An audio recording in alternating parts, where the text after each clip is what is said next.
প্রতিদিন 10 minute 20 minute করে late হয়ে যাচ্ছে পায়ে যাওয়ার জন্য। সব প্রতিদিন তো পট্টে পট্টে কাজে লাগাই, দেখি আজকে মিস্ত্রি কাজে লাগাচ্ছি কিনা। আমার কাছ থেকে তাড়াতাড়ি যা।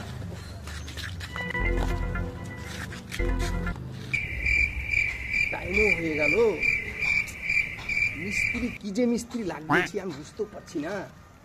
রোজ 10 মিনিট 15 মিনিট করে দেরিতে আসছে। আজকে আসুক, আজকে আমি ওকে বুঝাচ্ছি। খুব আমাকে টুপি পরিয়ে কাজে লাগে 10-15 মিনিট।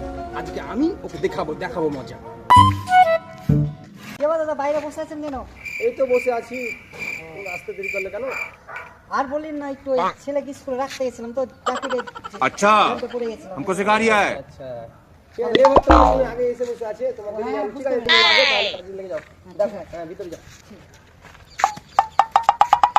तेरा तो गेम बजाना। ওই মিস্ত্রি দাদা, হ্যাঁ হ্যাঁ বলো। সিমেন্ট বেশি নেই, কাজ তো হবে না।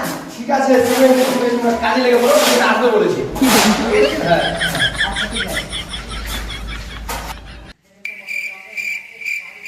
ওরে বাবা, এখানে তো ফ্রেমে ধর, তো ফ্রেমে বসাই।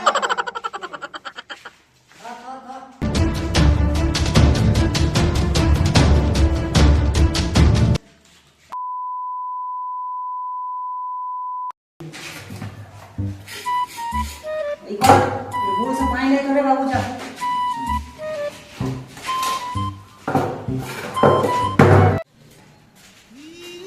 আরে মিস্ত্রি ভাই, হ্যাঁ বলেন, আরে একটা সমস্যা হয়ে গেল যে। কি সমস্যা? আরে গোলাবাদ ফোন করেছিল, সিমেন্টের গোলাবাদ। হ্যাঁ। বলছে আজকে সিমেন্ট পাঠাতে পারবো না, লেবার আসেনি নাকি। What? তো বুঝতেই পারছো আজকে কামটা ছুটি করে দিলে ভাই, কারণ কাজ তো নেই। আমি তো এসেই বললাম দাদা সিমেন্ট নেই, আপনি বললেন যে সিমেন্ট চলে আসবে, তাহলে এই 1-2 ঘন্টা কাজ করলাম। আমি বুঝতে পারছি এখন পরিস্থিতি, এখন কি বলবো, এগুলো তো আর প্রতিদিন এরকম হয় না, এগুলো অ্যাডজাস্ট করতে হবে। ঠিক আছে, কি করবো আমরা শুরু করে হ্যাঁ, দেবো। ওটাই বলছিলাম। আচ্ছা ঠিক আছে। ঠিক আছে তাহলে, হ্যাঁ লেবারটা কোথায় গেল? লেবারটার মালিক কথা বলছি, মালিক না, না, থাকবে না, আমি